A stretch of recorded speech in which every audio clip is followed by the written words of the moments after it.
बिहारमध्ये विधानसभा निवडणुकाची धुमश्चक्री चालू आहे।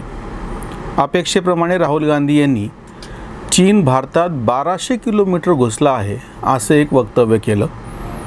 अपेक्षेप्रमाणे यासाठी की चीनच्या बाबतीमध्ये किंवा आपल्या संरक्षण विषयक काही धोरणांच्या बाबतीमध्ये जाणीवपूर्वक अशी विधानं राहुल गांधी करत आलेले आहेत। फक्त राहुल गांधी असं करतात असं नाही, किंवा त्यांना विरोध करत असताना बऱ्याच जणांना असं वाटतं की हे काय मूर्खपणाचं आहे आणि त्याच्यावरती कडाडून टीका कशी आपण करायला पाहिजे, हे चूक आहे।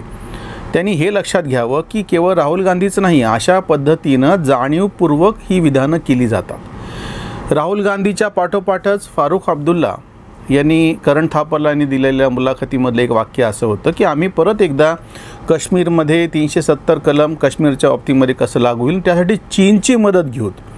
लक्षात घ्या, राहुल गांधीचं वाक्य असं आहे की चीन 1200 किलोमीटर घुसलेलं आहे। फारुख अब्दुल्ला यांचं वाक्य असं आहे की काश्मीरमध्ये 370 कलम आणण्यासाठी आम्ही चीनची मदत घेऊ। तिसरं, हे दोघं कमी पडले म्हणून की काय, तिसरं एक वक्तव्य नेमकं ह्या दोघांना पुष्टी करणार, डायरेक्ट चीनशी त्याच्यामध्ये प्रत्यक्ष चीनचा उल्लेख नाही। महबूबा मुफ्ती या ज्या माजी मुख्यमंत्री आहेत आणि त्यांनी राजीनामा दिला आणि मग ते सरकार त्या ठिकाणचं कसं बरखास्त करण्यात आलं, विधानसभा स्थगित ठेवण्यात आली आणि बाकीचे सगळं प्रकरण पुढे घडलं।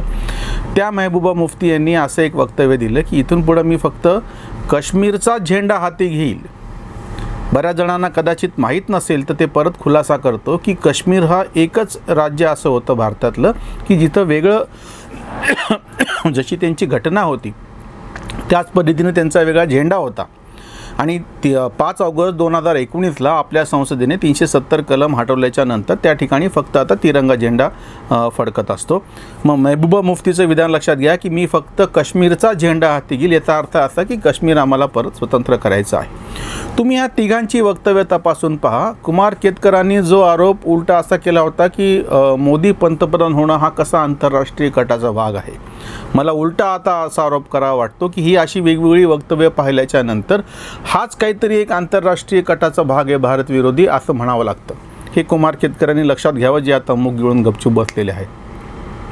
ही वक्तव्य का केली जातात आणि ही वक्तव्य कशी आधारहीन आहेत इतकंच नाही तर ह्याचे दोन पुरावे बाहेरूनच, म्हणजे एक पाकिस्तानमधला आणि दुसरा चीनमधूनच आता मिळालेला आहे। पाकिस्तानच्या संसदेमध्ये 2-3 दिवसापूर्वी असा गदारोळ उठला की जो हल्ला पाकिस्तानमधल्या जिहादी लोकांनी केलेला होता आणि त्याला प्रत्युत्तर म्हणून आपण सर्जिकल स्ट्राईक कसं केलं, ह्या सगळ्याचे उल्लेख चीनच्या संसदेमध्येच आता समोर आले। आणि हे जे असं विचारत होते की सर्जिकल स्ट्राईकचा पुरावा काय, आणि आता प्रत्यक्ष पाकिस्तानच्या काय म्हणता येईल त्या संसदेमध्येच त्याला पुरावा भेटला।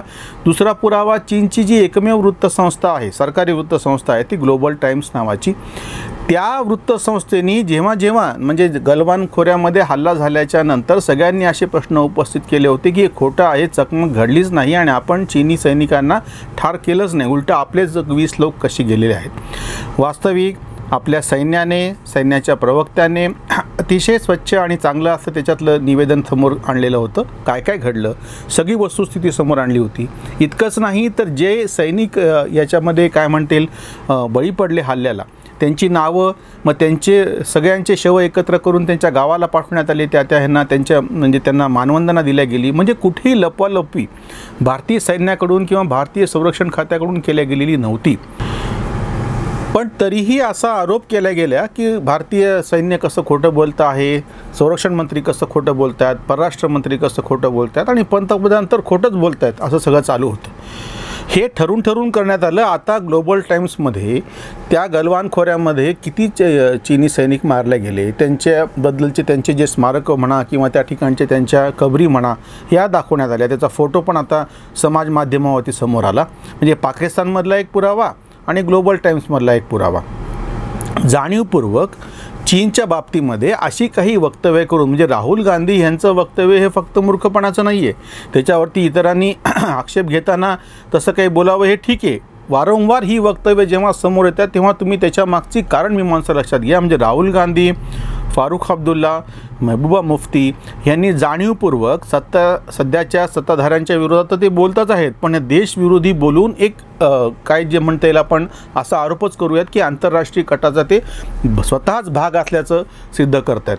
हे ठीक आहे, हे तर राजकारणी आहेत, त्यांना त्यांचं एक विशिष्ट राजकारण पुढे न्यायचं आहे आणि आता गेलेली सत्ता परत मिळवायची किंवा त्यासाठी प्रयत्न करायचे आहेत.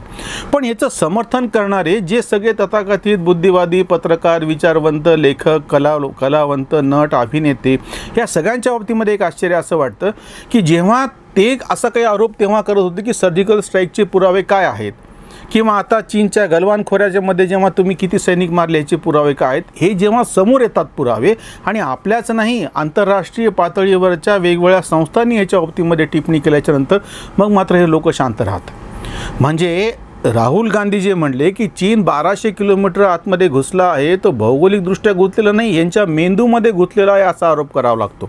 कारण की ह्यांनी ठरवून त्यांची भाषा बोलत आहेत. आता चीनच नाही तर पाकिस्तानसुद्धा, म्हणजे चीन आणि पाकिस्तानची मिळून भाषा हे बोलतात, कारण की यांच्या मेंदूमध्ये ते घुसून बसलेलं आहे. सैन्याधिकाऱ्यांनी किंवा ह्या विषयातल्या तज्ज्ञांनी एक साधा प्रश्न विरोध करणाऱ्यांपुढे ठेवलेला होता. जेव्हा तुम्ही असं म्हणता की चीन भारतामध्ये घुसलेला आहे, राहुल गांधी आरोप करतात, ठीक आहे, त्यांना त्यांचं ते कामच आहे करायचं, तुम्ही नेमकी LAC तुमच्या दृष्टीनं कुठली आहे ती सांगा, कागदावरती काढून दाखवा, म्हणजे प्रत्यक्ष नकाशावरती ती जागा कुठे ती शोधता येईल आणि त्याच्यानंतर चीन कुठं घुसला आहे बघता येईल. ह्याच्या नेमकं उलट जे लोक असं म्हणत होते की LAC line of actual control शस्त्रसंधी झाल्याच्या नंतर, युद्धविराम झाल्याच्या नंतर 62 कुणाच्या ताब्यामध्ये कुठला प्रदेश आहे, अशा 2 सीमारेषा आणि दोघांच्या मध्ये काही अंतर की ज्या ठिकाणी दोन्ही सैन्याला आणि दोन्ही देशातल्या बाकीच्या अधिकाऱ्यांना फक्त पेट्रोलिंग पाहणी करण्यासाठी फक्त परवानगी आहे, तो कुणाच्या ताब्यात आहे असं नाही. हे सगळं सविस्तरपणे मांडल्या जात आहे याचं समर्थन करणारे जे लोक आहेत त्यांच्याकडून. आता विरोधकांची जबाबदारी ही आहे, जर ते म्हणत असतील की चीनने घुसखोरी केली तर त्यांनी नेमकी कुठली LAC गृहीत धरलेली आहे आणि ती जर रेषा ते प्रत्यक्ष कागदावरती काढून दाखवणार असतील, म्हणजे तो जो प्रदेश अधोरेखित करणार असेल, तर मग आता प्रत्यक्ष चीनी सैनिक कुठपर्यंत आलेले आहेत ते तपासून घुसखोरी आहे की नाही त्यांच्या दृष्टीनं तपासता येईल. म्हणजे हे इतकी विचित्र अशी परिस्थिती आहे, विचित्र असा आरोप आहे की नुसतंच म्हणायचं जसं राहुल गांधींनी चौकीदार चोर है, राफेलमध्ये घोटाळा झाला असं फक्त म्हणायचं, प्रत्यक्षामध्ये त्याचे कुठलेही पुरावे द्यायचे नाहीत. इतकंच नाही, सर्वोच्च न्यायालयामध्ये जाऊन लेखी स्वरूपातली माफी मागावी लागली, पण तरीही त्याचे समर्थन करणारे आज त्याच भाषेत बोलत आहेत. त्याच पद्धतीनं आतासुद्धा चीननी घुसखोरी कशी केली आहे वारंवार सांगत असताना हे लोक ही जबाबदारी उचलत नाहीत की तुमच्या दृष्टीनं LAC नेमकी कुठली आहे ती तुम्ही सांगा. तुम्ही एकदा सांगितल्याच्यानंतर ती LAC प्रत्यक्ष ओलांडून ते सैन्य आपल्याकडे आलेलं आहे का आपलं सैन्य त्याच्या पलीकडे गेलेलं आहे सांगता येईल. याच्या नेमकं उलट समर्थन करणारे जे आहेत ते वारंवार हे नकाशे, ते जे पेंगॉंग त्से हे ते सरोवराचं नाव आहे तो भाग आणि गलवान खोरे या प्रदेशामध्ये नेमक्या कुठल्या ठिकाणी आपले सैनिक आहेत आणि आपल्या सैनिकांनी कुठपर्यंत चढाई केलेली हे सिद्ध करतात. ही गोष्ट जेव्हा वारंवार समोर येते आणि वारंवार एक खोटं बोलल्या जातं, त्याच्यातून आपल्या असं लक्षात येईल की एका वर्गाचा काय म्हणता येईल बुद्धिभेद करायचं काम हे करत असतात. म्हणजे एक थोडाफार जो वाचक वर्ग आहे किंवा थोडाफार विचार करणारा किंवा ऐकणारा असा वर्ग आहे त्याच्यापर्यंत हा संभ्रम पोहोचायचा, जेणेकरून त्याची पण बुद्धी सत्यापासून दूर गेली पाहिजे. ह्याच्या नेमकं उलट म्हणजे आत्ताचं जे काही राजकारण आहे, आत्ताचं जे काही सरकार आहे ते पूर्णपणे बाजूला ठेवूयात. आपण अगदी 1962 पासूनचा इतिहास तपासूयात. काश्मीर खोरं, त्याचं महत्त्व आणि त्या दृष्टीनं जी काही आखणी केली गेली भारतीय सगळ्या वेगवेगळ्या विद्वानांनी, तेव्हाच्या राजकीय लोकांनी किंवा प्रत्यक्ष प्रशासनामध्ये असलेल्या सुद्धा कितीतरी लोकांनी, ह्या सगळ्याची जर तुम्ही तपासणी केली तर सातत्यानं काश्मीरच्या बाबतीमध्ये आपण नेहमीच संवेदनक्षम राहिलेलो आहोत आणि अतिशय धीट असे निर्णय 62च्या नंतर घेतलेले आहेत. पण दुर्दैवाने राहुल गांधी, त्याच्यानंतर फारुख अब्दुल्ला आणि महबूबा मुफ्ती यांच्यासारख्यांनी जे ठरवून केलेले विधान आहेत त्याच्यामुळे इतर लोकांना संशय त्यांच्या मनामध्ये निर्माण होऊन त्याची संधी भेटते. ह्याच्या नेमकं उलट जर ह्याचा वस्तुस्थितीप्रमाणे नीट अभ्यास केला तर आपल्या असं लक्षात येईल की काश्मीर प्रदेशामध्ये चीननी घुसखोरी केली म्हणण्याच्या पेक्षा ह्या सगळ्यांच्या मेंदूमध्ये घुसखोरी केली गेलेली आहे आणि यांचं समर्थन करणारा जो एक पुरोगामी वर्ग आहे त्यांच्यावरतीच आता उलटी जबाबदारी आलेली आहे. आणि इतरांनीसुद्धा त्यांना आता विचारायला पाहिजे की तुम्ही जेव्हा म्हणता आहात, तुम्ही जेव्हा समर्थन करतात घुसखोरी केलेली, ती कशी केली हे तुम्ही आता सिद्ध करून दाखवा. त्याच्यामुळे ह्यांच्या बोलण्यामुळे विचलित न होता, बुद्धिभ्रम आपला स्वतःचा होऊ न देता यांनाच उलटा प्रश्न केला गेला पाहिजे, घुसखोरी नेमकी कुठे झालेली आहे. तुमच्या मेंदूत झालेली घुसखोरी तुमच्यापर्यंत ठेवा, प्रत्यक्षामध्ये घुसखोरी झालेली नाही हे स्पष्टपणे सांगायची आता वेळ आलेली आहे.